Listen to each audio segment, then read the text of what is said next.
বাংলাদেশে মুছল কোটার বৈষম্য, কি রায় দিল সুপ্রিম কোর্ট। উত্তপ্ত বাংলাদেশ, গোটা বাংলাদেশ জুড়ে ভয়ঙ্কর পরিস্থিতি।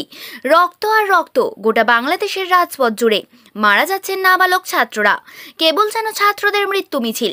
যেসব দৃশ্য চোখে পড়ছে সেগুলি রাতের ঘুম কেড়ে নেওয়ার মতো। পরিস্থিতি সময়ের সঙ্গে সঙ্গে আরও অবনতি হচ্ছে।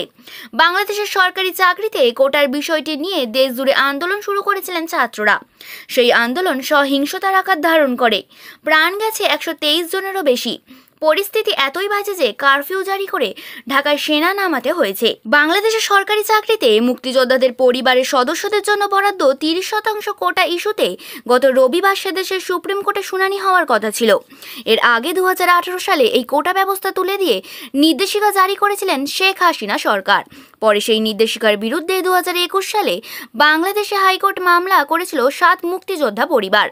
চলতি বছরের 5 জুন হাইকোর্টে হাসিনা সরকারের নির্দেশিকা বাতিল হয়েছিল। এই আবহে বাংলাদেশে শুরু হয়েছিল কোটা বিরোধী আন্দোলন। মুক্তিযোদ্ধা তাদের সন্তানদের জন্য আলাদা আসন সংরক্ষিত থাকে বাংলাদেশে।